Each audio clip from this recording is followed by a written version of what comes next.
Bonsoir. Le sommet de la francophonie est terminé.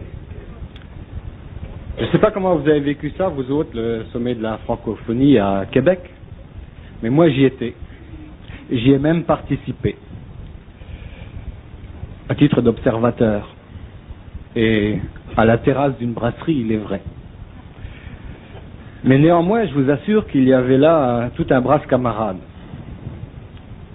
J'ai même été sollicité à un moment donné pour arbitrer un conflit qui aurait pu facilement dégénérer en Troisième Guerre mondiale. N'eût été mon intervention entre les secrétaires de la délégation française et les secrétaires de la délégation québécoise. Les délégués de la France prétendaient que les Français étaient plus évolués que les Québécois.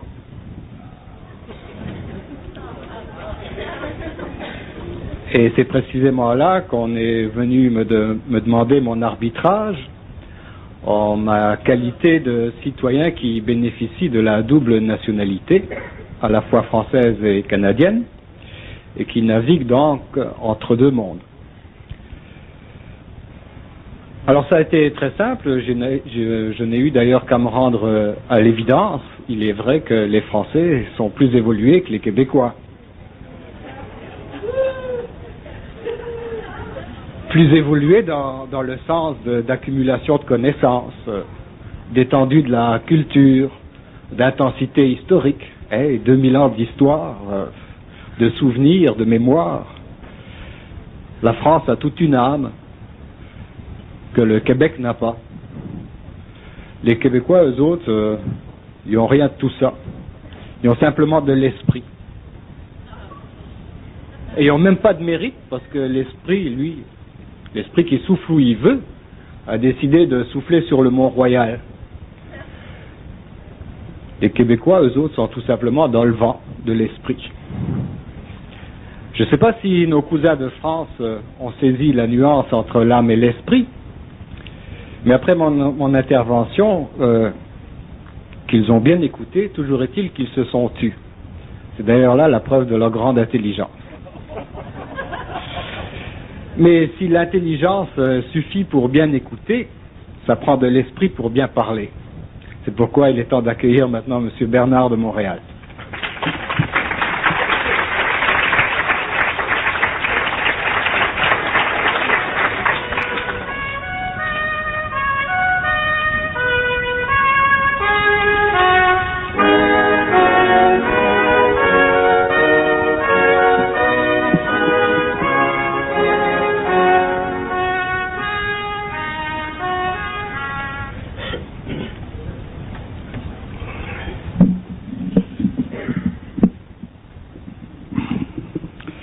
Bernard de Montréal, je vais être obligé de faire preuve d'intelligence à mon tour et de vous écouter, puisqu'on aborde un sujet que l'idée de ce soir, c'est l'esprit, c'est inconnu. Donc, par définition, moi-même, je n'ai pas une très grande idée de ce phénomène, de l'esprit, et je vous demanderai donc de le commenter. Mais ce que j'aimerais savoir, on va partir sur une question assez globale, c'est si l'aventure de l'esprit, en tant que progression du psychisme, est indépendante de l'aventure de la matière. C'est intéressant, cette question. Tant mieux, il faut que ça tienne au moins une heure.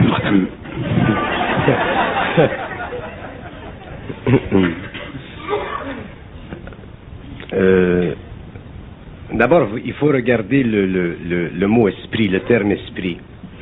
Le terme esprit n'a plus la même valeur pour des êtres qui font partie de l'évolution qu'il avait pendant l'évolution. Dans ce sens que, à partir du moment où un être humain est en communication mentale avec des niveaux d'intelligence qui font partie du cosmos, le mot esprit se déspiritualise. Et à partir du moment où ce terme se déspiritualise, nous ne parlons plus d'esprit dans le sens ancien du terme. Nous parlons de communication sur des réseaux de téléphonie universelle, qu'on appelle les circuits universels, où le cerveau humain ne fait que répondre à une vibration, mais d'un ordre qui va au-delà du matériel. De sorte que, pour un homme conscient, le terme esprit n'a plus de valeur philosophique, il n'a plus de valeur psychologique.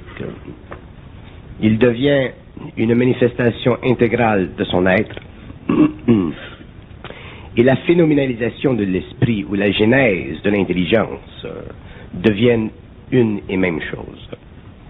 Nous, les hommes de l'évolution, qui avons participé pendant des millénaires au phénomène de la pensée subjective, la pensée réflexive, l'ego qui pense, nous ne sommes pas habitués à vivre un revirement de cette fondamentalité psychique. Nous ne sommes pas habitués à finalement pouvoir, d'une façon intégrale et absolue, communiquer avec des plans d'intelligence où la corporalité matérielle est inexistante et non nécessaire. Donc c'est très difficile pour l'ego involutif, l'ego pensant, l'ego philosophique, l'ego métaphysique, l'ego qui a été plongé dans la réflexion pendant des siècles, ou l'ego qui a été nourri par l'intuition pendant des siècles. Il n'est pas facile pour lui de constater, à moins de vivre de l'expérience, de constater que ce que nous appelons de l'esprit, c'est de la communication entre un plan universel en direction et en unisson totale avec le plan matériel. Cette unité que les hommes philosophiquement ou spirituellement ont toujours cherchée.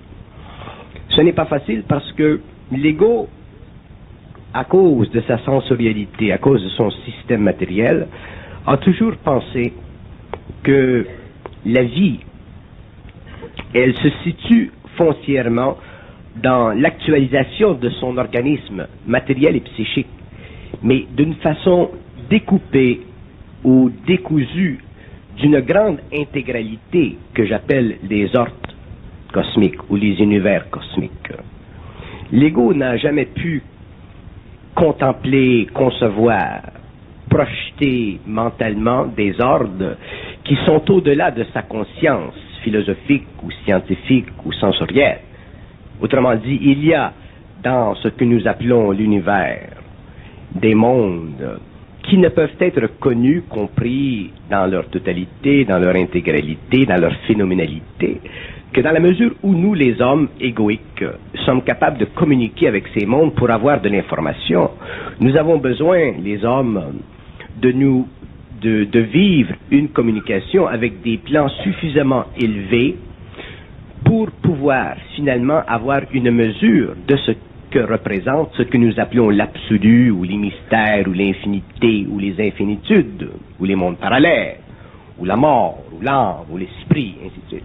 Donc nous avons besoin d'un contact universel, autrement dit d'un contact qui est au-delà du conditionnement socio-temporel, d'un contact qui fait partie de ce que nous appelons l'esprit, mais d'un contact qui, dans le fond, fait partie de ce que nous appelons l'intelligence, mais d'un contact qui aussi fait partie de la réunion dans l'homme de ce qui est le plus élevé en vibration avec ce qui est le plus bas en vibration. Ce qui est le plus haut en vibration, c'est ce que nous appelons l'esprit ou l'intelligence ou des entités cosmiques. Ce qui a le plus bas en vibration, c'est le corps matériel. Mais en tant qu'homme, à partir du moment où nous commençons, ou à partir du moment où nous pouvons communiquer intégralement avec l'invisible, nous nous apercevons que la nature même de notre ego, de notre mentalité, est sujette à évolution. Que l'homme aujourd'hui, même si le plan matériel est totalement développé, même si son cerveau physique est parfaitement développé, s'il est au niveau cellulaire capable d'absorber une grande quantité de cette énergie, l'homme est en voie d'évolution psychique. Il a terminé son évolution physique.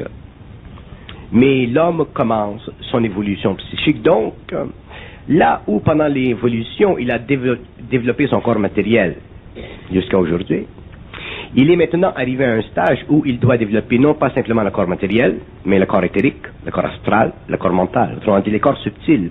Et ce sont les corps subtils qui constituent pour l'homme la facette invisible de sa réalité. Ce n'est pas le corps matériel. L'homme peut très bien exister en conscience en dehors du corps matériel, comme d'ailleurs l'ont prouvé les hindous dans le voyage astral. Donc, le siège de la conscience humaine ne se fixe pas simplement dans la matière.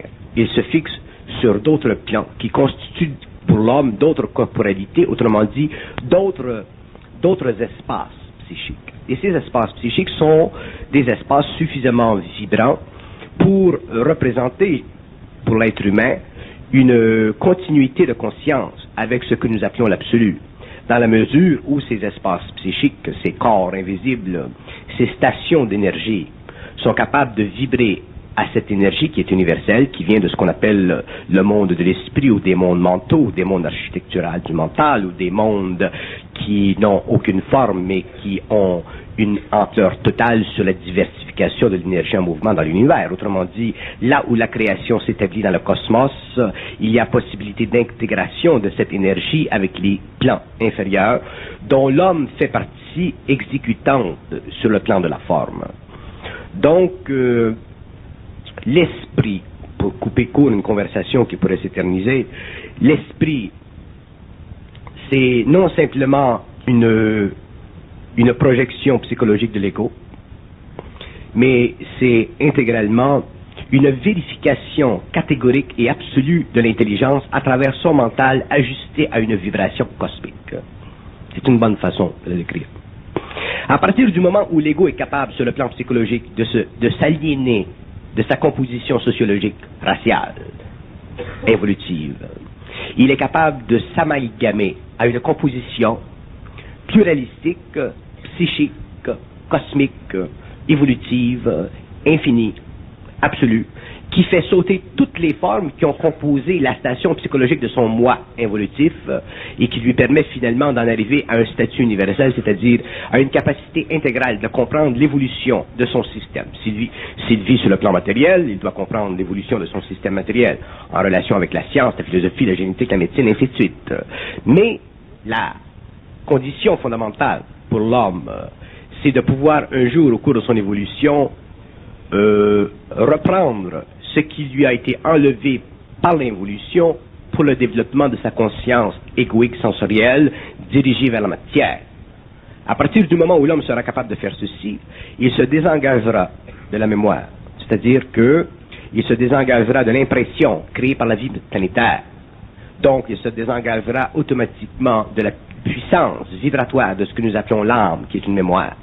Et automatiquement, il engendrera en lui une capacité de vibrer à cette énergie qui lui donnera accès à des dimensions du savoir faisant partie de l'évolution de sa substance, que ce soit une substance mentale, astrale, éthérique ou matérielle. Donc, à partir de ce moment-là, l'homme deviendra inviolable, intouchable psychiquement.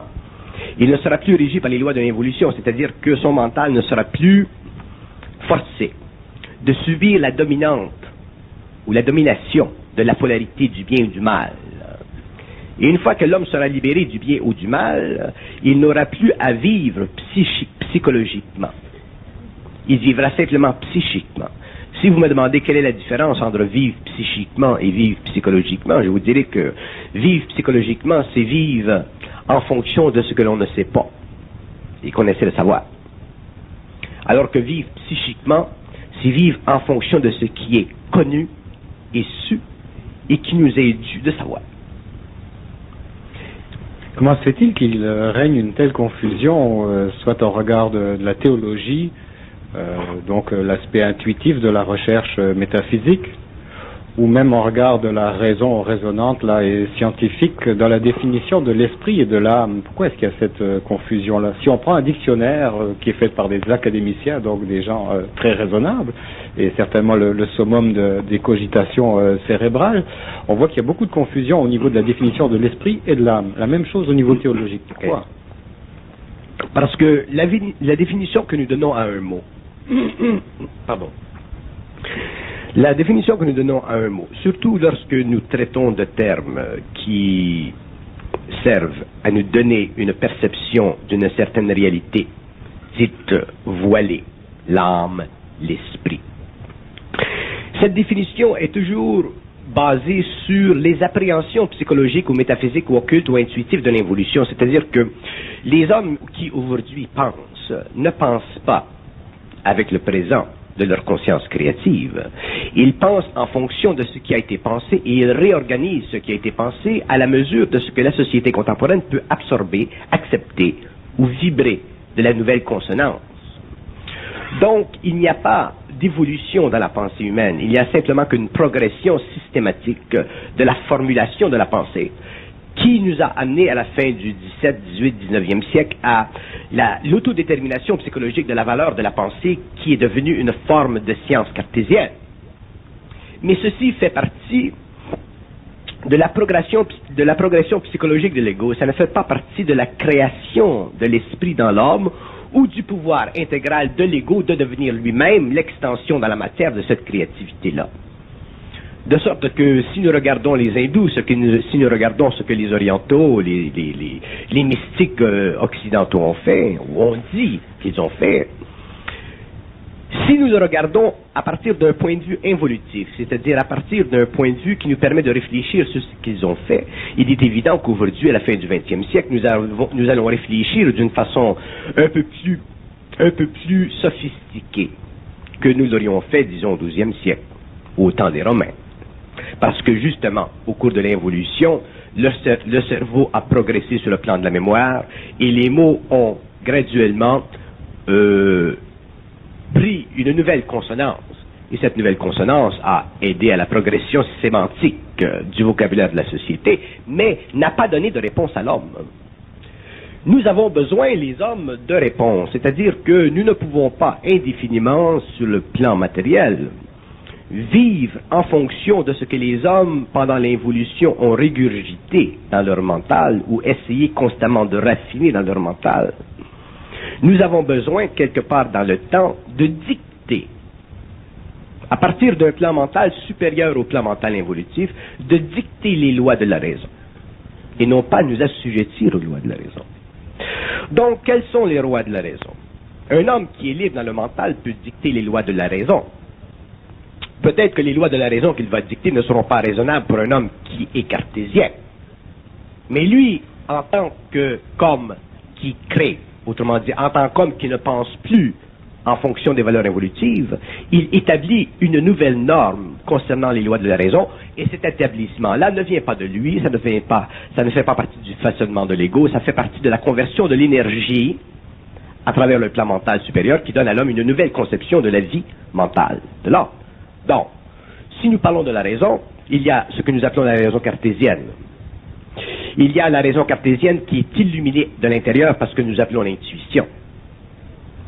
Et ensuite, il y a la mort de l'esprit dans la conscience anémique de l'homme. C'est-à-dire que l'esprit de l'homme, l'esprit réflectif de l'homme, le mental réflectif de l'homme ne peut plus aller plus loin que l'essence que peut lui apporter la raison raisonnable et l'intuition qui supporte dans ses mouvements souterrains l'éclair d'esprit qui fait partie des truchements karmiques de son âme. Donc l'homme est limité à quoi? Il est limité à vivre sur le plan mental ou sur le plan de la connaissance en fonction de ce que lui, en tant qu'être anémique ou être karmique, est capable de supporter dans son expérience. Donc il se coupe complètement de l'absolu. Il se coupe complètement de sa capacité de rentrer dans le domaine de l'absolu. Il ne peut pas investiguer l'infinité. Il ne peut pas regarder l'infinité et définir l'infinité. Ça fait partie des mystères. Il ne peut pas regarder les mystères et définir les mystères parce que ça fait partie d'une terre inconnue, d'une terre qu'on ne touche pas. Mais pourquoi on ne touche pas aux mystères? Parce que nous-mêmes, nous sommes branchés sur le monde de l'âme. Nous-mêmes, nous sommes prisonniers de l'involution. Nous-mêmes, nous sommes prisonniers de la mémoire. Donc, nous sommes automatiquement prisonniers de toutes les formes pensées qui constituent le matériel génético-psychique de l'humanité. Donc, nous n'avons aucune source spéciale nous permettant de faire éclater le monde mental de l'involution qui servit à la progression de l'ego. Donc, nous sommes prisonniers d'une race. Et aujourd'hui, l'homme est prisonnier de la race, de la 5e race racine, et il ne peut plus aller plus loin. Les psychologues, les psychiatres, les gens qui s'occupent de la science, les penseurs, ne peuvent plus aller plus loin que ce qui leur est permis de manipuler psychologiquement au niveau de la forme, parce que au-delà de ceci, ils sont obligés d'entrer dans des domaines qui, pour eux, les amèneraient à vivre presque une confrontation avec ce qu'ils appellent la folie. C'est-à-dire les domaines de l'esprit qui sont inconnaissables de l'homme, qui ne sont pas cernables par l'homme, parce que ces domaines sont assujettis à des lois psychiques qui nous sont inconnues au niveau psychanalytique.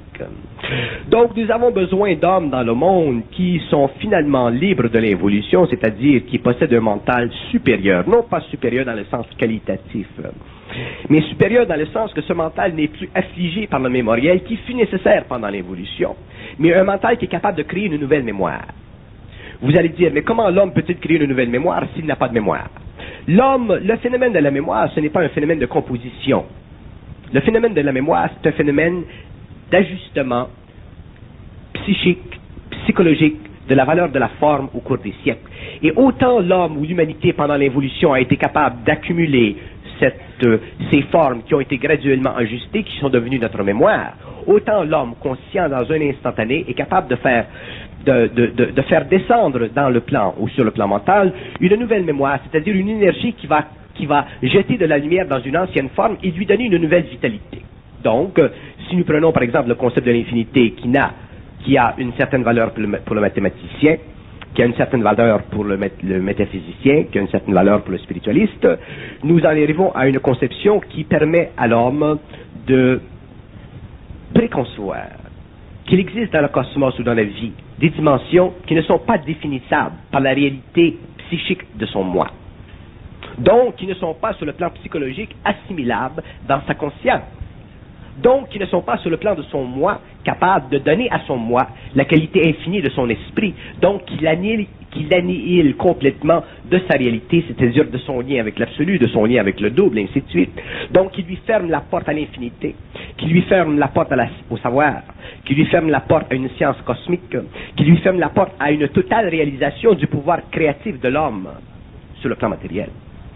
Donc, il y aura effectivement des hommes au cours de l'évolution qui auront dépassé le stage primaire de la pensée rationnelle, qui demeureront rationnels, dans ce sens qu'ils seront capables d'organiser d'une façon froidement mentale la valeur des formes psychologiques, mais qui seront capables de donner à la valeur de la forme psychologique un nouvel impétus, c'est-à-dire une capacité créative, permettant à l'ego finalement de réaliser qu'il a sur le plan mental suffisamment d'énergie pour pouvoir utiliser toutes les formes qui existent dans le vocabulaire psychique de l'humanité, et s'il a besoin d'autres termes, d'en créer de nouveaux, afin d'élever la vibration de la mémoire.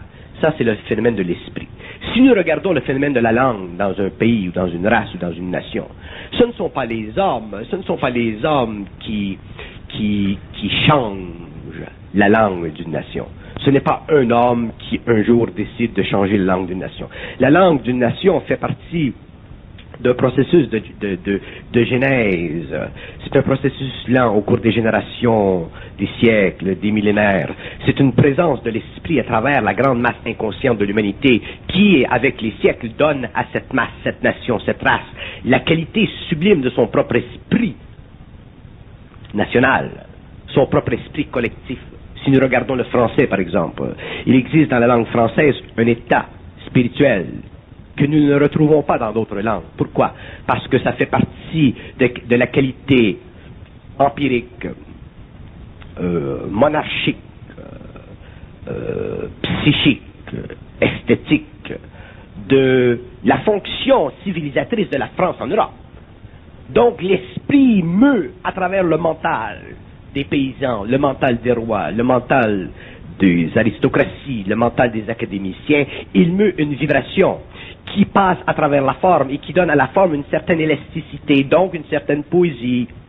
Et cette poésie, finalement, fait partie de la mémoire de la race, et elle s'intègre, elle est écrite, elle est parlée, on la remémore, et éventuellement, nous voyons un langage qui, au cours des siècles, devient de plus en plus fleuri, et devient, avec le temps, de plus en plus beau, jusqu'au moment où il perd encore sa vitalité, parce qu'il se connecte avec un autre esprit, l'esprit des Américains. Donc, nous avons de l'anglicisme qui entre en France, ainsi de suite. Donc, ce ne sont pas les hommes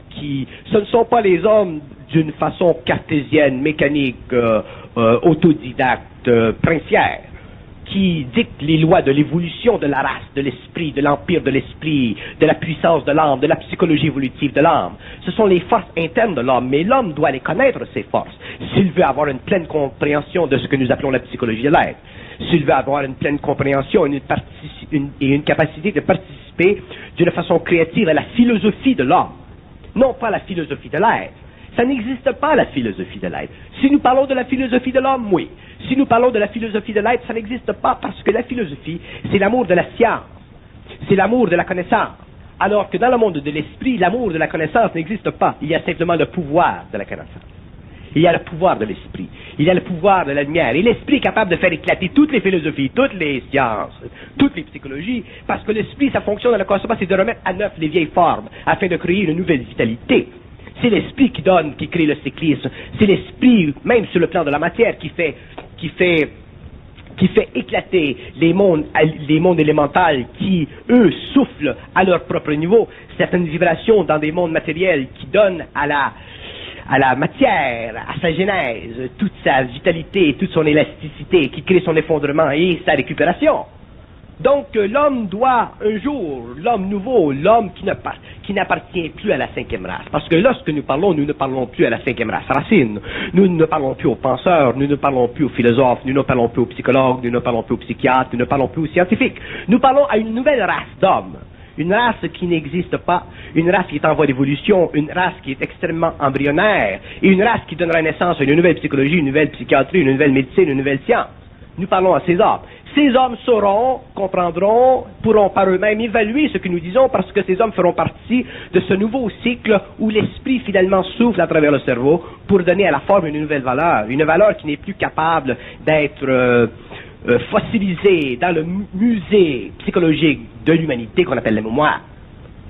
Donc, si nous parlons de l'esprit, nous parlons de la vie. Nous ne parlons pas du petit chatouillement orgueilleux de l'ego à travers les formes de sa prêtrise, de sa spiritualité, de son occultisme, de sa métaphysique, de sa psychiatrie, de sa psychanalyse, de sa science. Nous parlons du pouvoir de la lumière sur la Terre, cette énergie qui est créative, qui fait partie des mondes parallèles, qui se situe dans le cosmos à un endroit exact, à un endroit extrêmement précis, qui peut être visité, qui peut être vu, qui peut être reconnu par un homme qui se voyage par un autre corps que naturellement le corps matériel. Donc, il existe dans les genèses du cosmos, il existe dans la genèse de l'esprit une substance qui est primordiale, mais une substance qui est constamment en évolution, et l'homme, lui, représente le plus beau vaisseau, le meilleur vaisseau, le plus grand vaisseau de cette substance. L'homme est le produit sur le plan matériel de cette accumulation créative énergie qui a donné ce que nous appelons la race humaine. Il y a des mystères dans l'homme pour l'humanité, évidemment, mais il y a des choses dans la vie de l'homme, dans l'évolution de l'homme, dans la progression de l'homme, dans la descente de l'homme dans la matière, dans la descente de l'homme, dans l'apparition de l'homme d'autres planètes. Il y a des choses que les hommes doivent savoir un jour. L'homme ne peut pas indéfiniment vivre à la rescousse de la mémoire. Il ne peut pas vivre indéfiniment dans le repli, dans le coin de sa conscience égoïque qui réfléchit, qui pense et qui croit au libre arbitre. Il y a beaucoup plus dans le cosmos que le libre arbitre de l'homme. Ceci fait partie des voies de l'évolution, ceci fut nécessaire pour la progression de l'ego. Mais l'homme doit un jour être libre. Et lorsque l'homme sera libre, il n'aura plus besoin du libre arbitre. C'est-à-dire qu'il aura finalement réalisé que la constitution créative de sa conscience, de même que la constitution créative de sa race, de sa nation, ou des peuples en évolution future, fait partie de la jointe action de l'esprit à travers la matière, selon la capacité évolutive des cerveaux de pouvoir supporter, à travers un émotif transmuté et un mental transmuté, une nouvelle énergie qui, naturellement, si l'homme n'était pas préparé, l'amènerait à vivre des situations de vie extrêmement périssables, probablement connaître la folie. D'ailleurs, c'est pour ça qu'il y aura une préparation. L'homme doit être préparé, mais l'homme sera préparé individuellement par son propre esprit. À un niveau psychologique, quelle différence établissez-vous entre l'âme et l'esprit? L'âme, c'est de la mémoire. L'âme, c'est de la mémoire. L'âme, c'est de la génétique psychique. Donc, tous les royaumes, le royaume matériel, le royaume vital, le royaume astral, le royaume mental, chaque royaume a sa mémoire. La matière a sa mémoire. Est-ce que vous voulez dire que c'est ce qui retient l'information? La mémoire, c'est ce qui retient l'information. Même la mémoire, ça va beaucoup plus loin que ça. On découvrira un jour que la mémoire fait partie de l'organisation des champs magnétiques universels. Donc, le magnétisme, c'est de la mémoire. Donc, l'homme découvrira les lois de la mémoire, comprendra les lois de la mémoire un jour, et l'homme verra que la mémoire, ça va beaucoup plus loin que la simple accumulation de fonctions psychologiques sur le plan de la forme, ajustées à la vibration émotive de la race ou de la nation ou de l'individu. Donc, puisque l'homme de l'évolution passe à l'évolution, il n'a pas de choix, il sera obligé de se désengager de la mémoire qui fut par le passé essentielle à l'évolution pour finalement avoir accès à une nouvelle mémoire, une mémoire qui est instantanée, une mémoire qui ne fait plus partie de l'expérience de l'âme, une mémoire qui fait partie du mouvement de l'esprit à travers les éthers de la vie. Et à ce moment-là, l'homme n'aura plus besoin de connaissances, il n'aura plus besoin de chercher, il n'aura plus besoin de se casser la tête à comprendre ou à pouvoir ou à chercher à définir la nature de l'absolu ou de Dieu ou de ci ou de ça. L'homme saura. Mais pour l'homme aujourd'hui, le concept de savoir, pour lui, c'est encore trop difficile à réaliser parce que l'homme pense savoir. Et le savoir, ça ne se pense pas. Pour simplifier à l'extrême la définition de l'âme et de l'esprit pour vous aujourd'hui, est-ce que vous pourriez dire que si l'âme c'est le réservoir de l'information, l'esprit serait donc ce qui pulse l'information dans l'âme?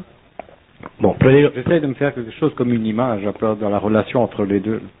Prenons-le sur le plan de l'énergie. Dans la mesure où de l'énergie est devenue forme, elle devient mémoire. Dans la mesure où l'énergie n'a pas de forme, elle est esprit.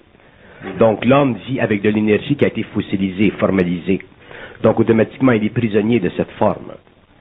Alors que l'homme nouveau, lui, ne sera plus prisonnier. Ceci n'est pas pour dire qu'il n'utilisera pas la mémoire, mais il ne sera plus prisonnier de la mémoire. Il ne sera plus prisonnier de la forme. Et comme il ne sera plus prisonnier de la forme, automatiquement, il sera libéré finalement de son corps astral. Donc il pourra utiliser le véhicule éthérique pour se véhiculer dans le cosmos, pour comprendre, rencontrer, étudier, vérifier. Tandis que l'homme d'aujourd'hui, même s'il est très avancé dans les sciences occultes, il est obligé de se servir du véhicule astral, c'est-à-dire il est obligé de travailler avec le véhicule qui est le plus près de l'expérience de sa composition totale en tant qu'être, et c'est l'âme. Comment considérez-vous l'approche scientifique de la nouvelle gnose de Princeton et aussi de Pasadena, par exemple, qui en arrive à déduire que de l'esprit, là, c'est au niveau des électrons et que c'est dans la matière même, dans notre corps, dans chaque cellule, il y aurait des millions et des millions donc d'électrons, ce qu'ils appellent le peuple des éons, et qui se serviraient de l'homme, sans voir là un sens péjoratif, comme d'un véhicule, comme ils ont pu se servir de la matière solide, puis ensuite végétale, animale, humaine, et que demain il y aura un nouveau vaisseau, un nouveau véhicule, une nouvelle machine qui servira au peuple des éons pour bâtir son univers. Également que l'univers, d'après leur constatation, est en train d'évacuer toute la matière. L'univers évacuerait la matière par le phénomène, par exemple, des trous noirs. Je sais qu'il n'y a rien de plus troublant qu'un trou noir, moi ça me fascine. Le peuple des éons fait partie du peuple ou de ces intelligences qui organisent le matériel. Et ces intelligences ont une très grande fonction et en relation avec le corps matériel, le peuple des éons s'occupe de maintenir le corps matériel en activité permanente. Mais il n'y a pas simplement le peuple des éons dans le cosmos. D'ailleurs, sur le plan cosmique, le peuple des éons représente probablement l'échelle la plus élémentaire de l'organisation cosmique et psychique de l'intelligence. Il y a des peuples dans l'univers qui font partie de ce que nous appelons le monde de l'esprit, des peuples ou des intelligences qui éventuellement seront donnés un nom. Et ces intelligences-là ont le pouvoir de changer, de transmuter n'importe quel niveau d'organisation qui a été créé par le peuple des éons. Parce que ces intelligences-là ne font pas partie de ce que nous appelons la création. Alors que le peuple des éons qui font partie de certaines catégories de forces élémentales sont des intelligences qui font partie de la création. Ils ont été créés à un certain moment pour venir en aide aux forces de la lumière qui ne pouvaient plus continuer à exprimer dans le cosmos, à l'extérieur du temps et de l'espace, cette grande énergie qui venait du centre même de l'universel. Donc ces êtres-là ont servi d'extension, ils ont été des délégués de ces intelligences originales. Le problème avec les idées que nous avons, les idées occultes que nous avons, des êtres ou des intelligences qui font partie de l'invisible, c'est qu'à partir du moment où nous nous intéressons occultement à ces êtres, nous devenons prisonniers de la forme. Oui, mais on ne peut pas faire d'anthropocentrisme avec ces êtres-là, puisque ce sont des micro-univers qui sont... Nous ne pouvons pas faire d'anthropocentrisme avec ces êtres-là, parce qu'ils ne font pas partie de notre univers, effectivement, mais nous sommes capables de faire du psychocentrisme.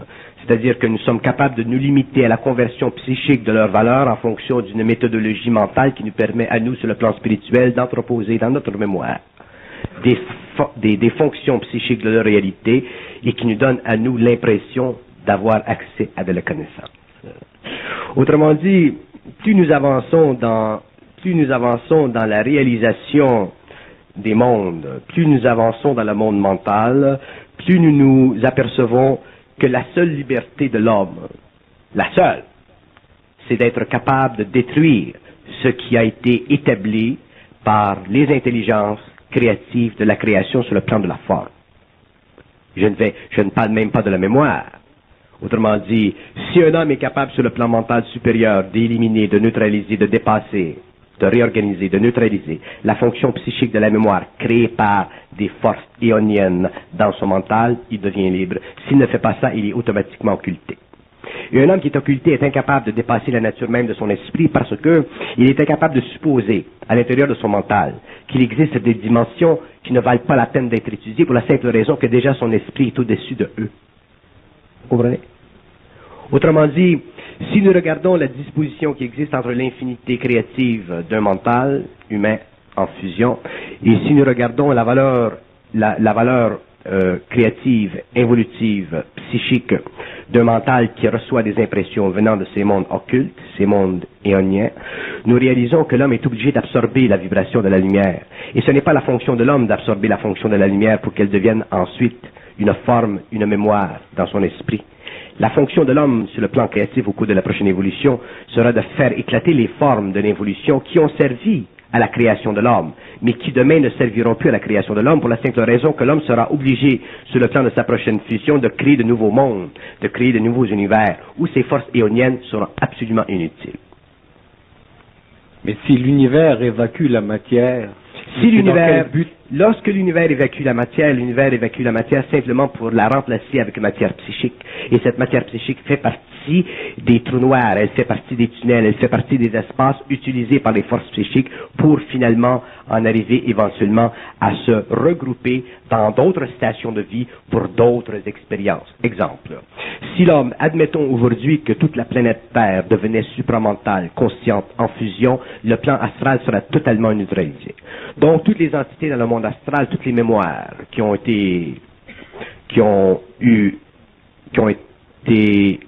connu la matière depuis des siècles, des millénaires, toutes ces mémoires seraient obligées d'être canalisées, envoyées dans un autre espace, dans un autre temps. D'ailleurs, c'est ce qui se passera à la fin de la race racine de l'humanité.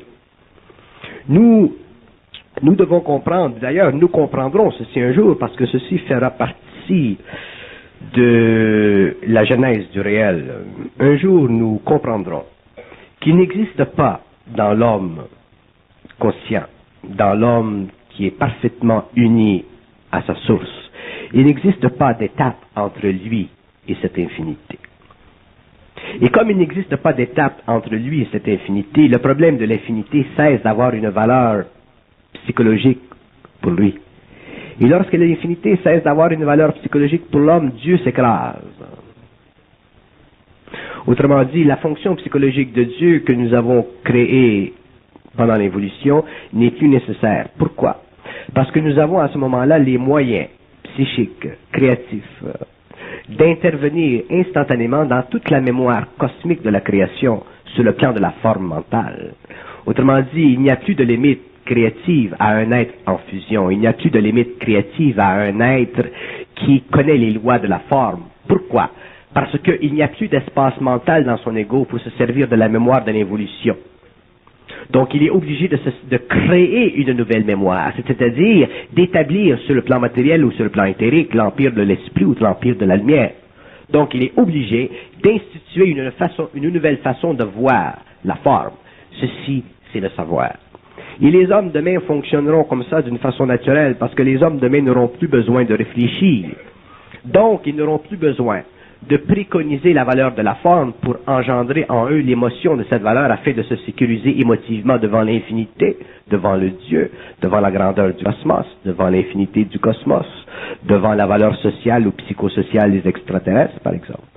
L'homme sera totalement libre à reconnaître en lui la puissance créative de cette lumière, donc il sera à la mesure même de son devenir, à la mesure même de son avenir, à la mesure même de sa liberté, donc à la mesure même de son pouvoir. L'homme n'aura plus au-dessus de lui aucune hiérarchie, et les forces théoniennes seront absolument bannies de sa conscience, donc elles seront bannies de l'espace ou de l'univers où lui ira travailler en paix, en fusion éthérique. Lorsqu'on dit que l'esprit souffle où il veut,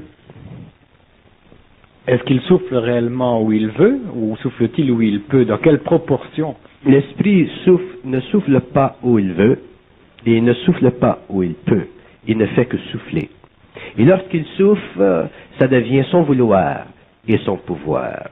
Donc, lorsque l'esprit souffle, il s'établit dans le cosmos un vouloir et un pouvoir. Le vouloir fait partie de la volonté de l'esprit, donc il engendre les évolutions. Le pouvoir fait partie de la puissance de l'esprit, donc il engendre la chronologie des événements évolutifs. L'esprit n'a pas à décider dans quelle direction il souffle. L'esprit est une totalité. L'esprit est la représentation universelle de la moindre parcelle d'énergie dans le cosmos. Et lorsque l'esprit a besoin de se substantifier, c'est-à-dire de se donner une présence sur le plan mental, qu'on appelle l'esprit, le communicateur, le double, l'ajusteur de pensée, il devient instantanément personnel. Et lorsqu'il a besoin de se désengager sur le plan psychique pour revenir à la matière, l'éther de la plante, l'éther de l'animal, où l'ego n'existe pas pour le recevoir en tant que forme pensante personnalisée, il devient énergie. Donc ce sont simplement des façons de penser qui ne servent à absolument rien. Est-ce que c'est l'esprit qui a soufflé à l'oreille de Moïse l'Ancien Testament, puis ensuite à d'autres oreilles le Nouveau Testament, et qui aujourd'hui, par votre bouche, édicte de nouvelles lois? Non, Moïse n'a pas été soufflé par l'esprit, il a été condamné par des extraterrestres.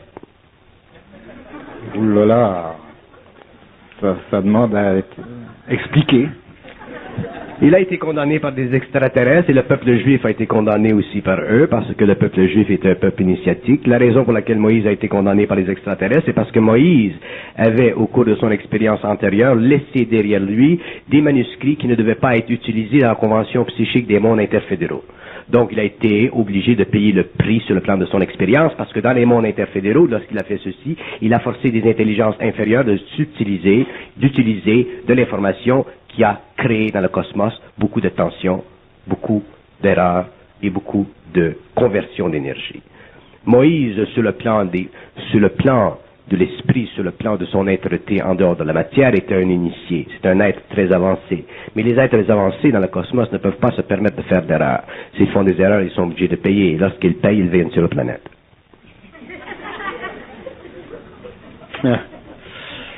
Mettons ça dans notre pipe et fumons-le lentement.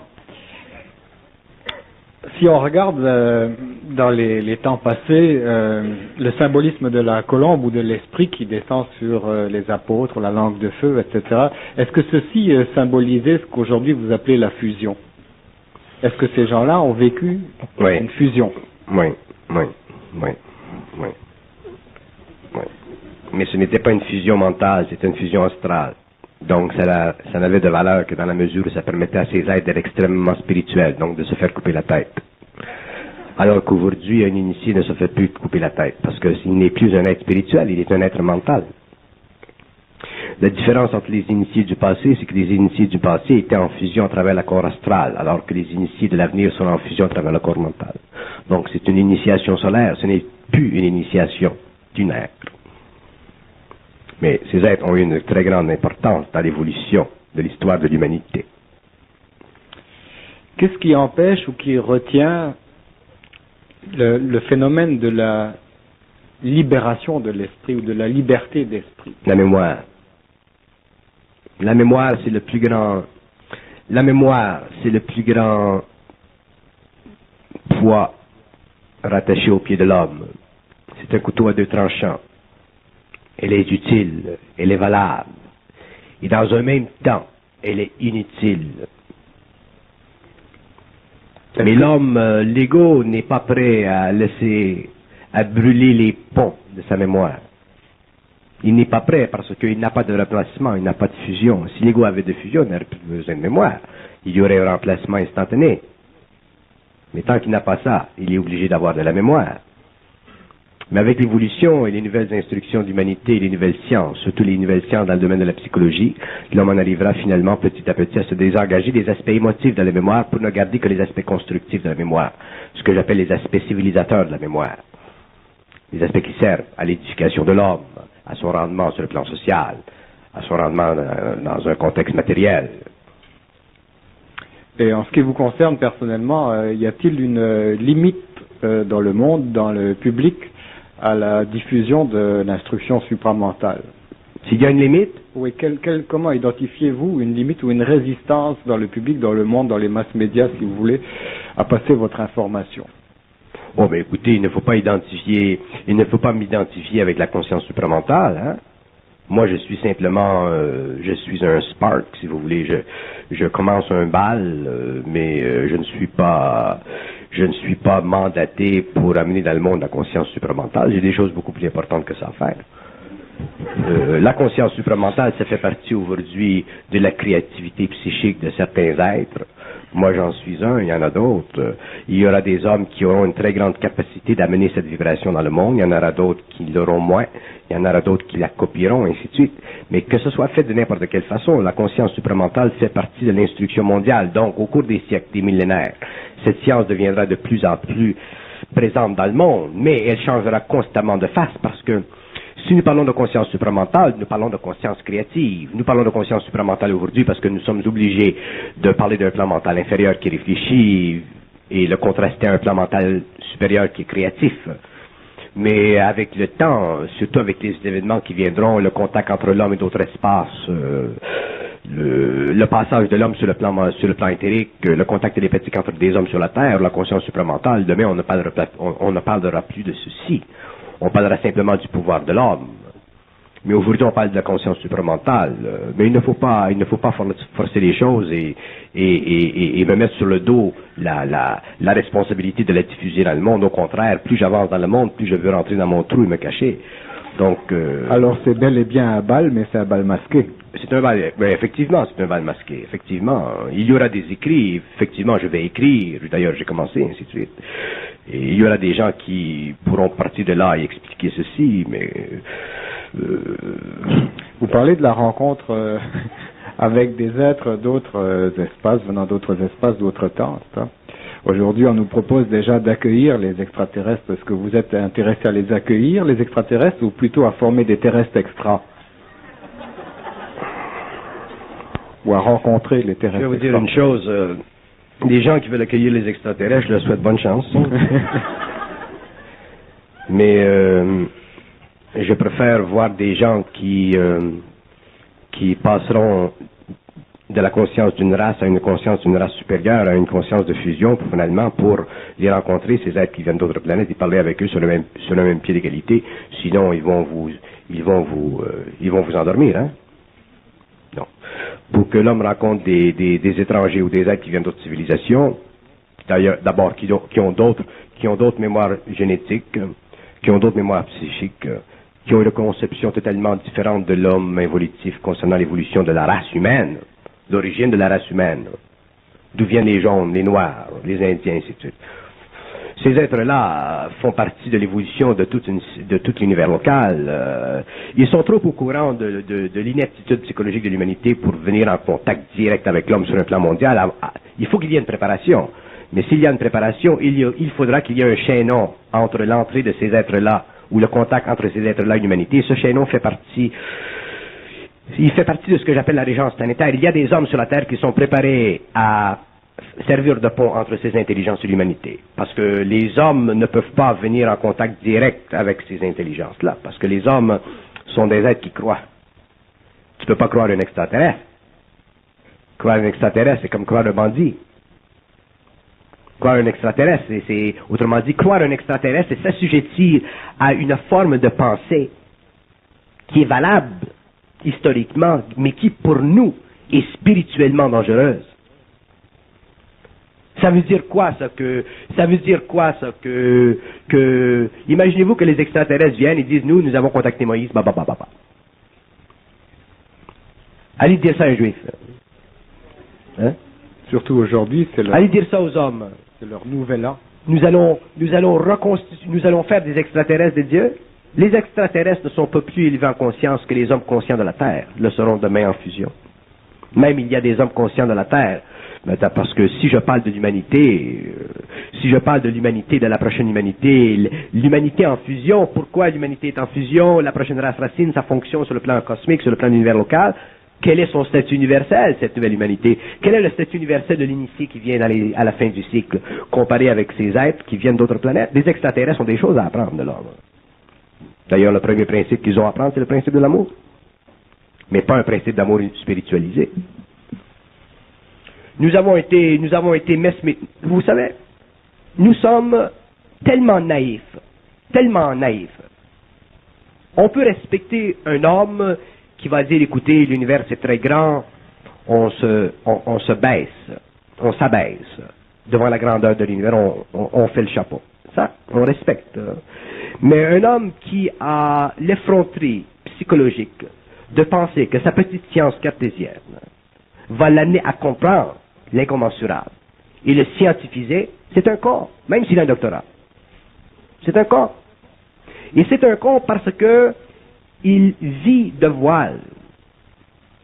Et plus il va avancer dans la vie, 20 ans, 30 ans, 40 ans, 50 ans, 60 ans, 70 ans, il va finir comme l'acteur français qui va dire, ou qui a dit, quand j'étais 18, je croyais que je savais tout, et maintenant, j'ai 72 et je m'aperçois que je ne sais rien.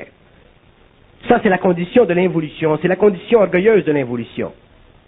Et lorsque l'homme passera de la 5e race racine à la 6e, qu'il aura mis de côté la mémoire involutive de la 5e et commencé à travailler au niveau de la conscience créative de la nouvelle race racine, à ce moment-là, l'homme pourra regarder à 18 ans, 20 ans, 40 ans, 50 ans, 70 ans le cosmos et savoir qu'est-ce qui se passe. Et à ce moment-là, il pourra avoir une belle conversation avec des êtres qui viennent d'autres parties de la galaxie et ne pas tomber en transe, comme ils font là-bas, là, à Marjevik.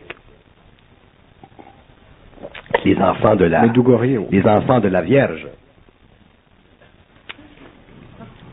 Mais si les hommes d'autres temps, d'autres espaces ont d'autres mémoires, est-ce qu'ils ont un autre esprit? Non, ils n'ont pas un autre esprit. Ils ont un esprit évolué en fonction de la catégorie psychique de leur mandat universel. La race humaine est une catégorie psychique de son mandat universel. Le mandat universel de la race humaine, c'est éventuellement d'établir un pont entre ce que nous appelons aujourd'hui la lumière et la matière pour créer dans des mondes éthériques de nouveaux passages afin que les trous noirs soient utilisés pour la resubstantiation de la lumière. Ça, c'est la fonction de l'humanité. Donc la seule interférence se trouve au niveau de la mémoire. La seule interférence, c'est au niveau de la mémoire, c'est au niveau des forces lunaires, ça fait partie. Mais cette rencontre-là qui serait un choc psychologique très fort, est-ce qu'elle ne servirait pas justement à précipiter la fin de cette mémoire-là, à la vider peut-être? Oui, effectivement, seulement que ce qui va se produire, c'est que beaucoup d'êtres humains vont vivre des chocs terribles et il y aurait beaucoup de suicides parce que le contact entre des extraterrestres et l'humanité ouvrirait l'astral dans l'homme et créerait une psychose mondiale. L'homme ne peut pas, écoutez, l'homme... moi, je peux regarder en arrière en 69, lorsque j'étais normal, et voir comment l'homme fonctionne, l'académicien, l'universitaire, le penseur. Et ensuite, je regarde ce que se produit dans l'homme avec la fusion. Alors, c'est la même chose pour tous les hommes. L'homme doit être préparé. La genèse du réel doit être établie chez l'homme, dans toutes les races, dans toutes les langues.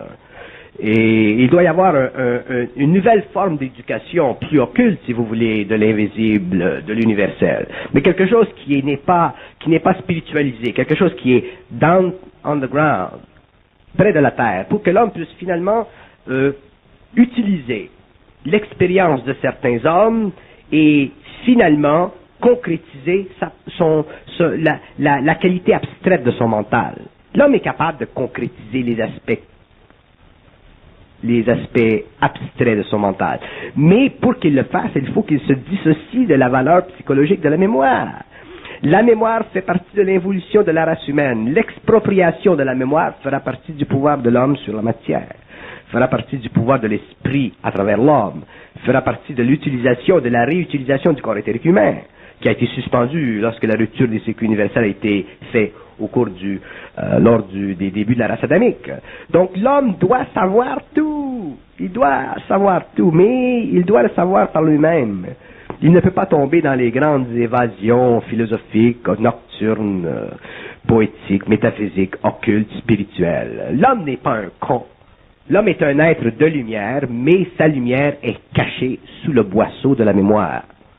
À partir du moment où l'homme sera donné les clés pour comprendre la valeur psychologique de la mémoire, lorsque l'homme sera donné les clés pour comprendre la nature psychique du je, lorsque l'homme sera donné les clés pour comprendre la nature vibratoire du tu, lorsque l'homme sera donné les clés pour comprendre la relation psychique entre le tu et le te dans la composante psychologique de son moi, l'homme commencera à se livrer à l'exploration psychique de son mouvement éternel, qui est le mouvement de l'esprit. Donc, l'homme entrera automatiquement dans la composante créative de son intelligence. Donc, les problèmes n'existeront plus pour l'homme. On peut prendre un break? Je suis tanné de parler de ça. Je crois qu'on a terminé. On a terminé? Ouais, Deux minutes. Bon, alors, pour conclure ou pour terminer... Je vais aller en vacances. Je suis fatigué de parler. Ça fait 10 ans que vous parlez au moins, et vous parlez toujours seul. La genèse de cette nouvelle race que vous nous annoncez, embryonnaire de ces nouveaux hommes là. Je ne l'annonce pas, Aurobindo l'a annoncé, il y en a d'autres qui l'ont annoncé. Moi, en attendant, vous êtes toujours le seul et unique, montrez-moi-en d'autres. Le seul et unique, chaque homme est unique en lui-même, dans son genre. Tout le monde est unique, mais vous êtes un peu plus unique que les autres. Je suis un peu plus unique que les autres? Dans quel sens? De joke, tout simplement. C'est une joke. C'est une joke. Ah ouais, parce que vous aussi, vous êtes unique, et pas mal unique. Merci. C'est une joke aussi.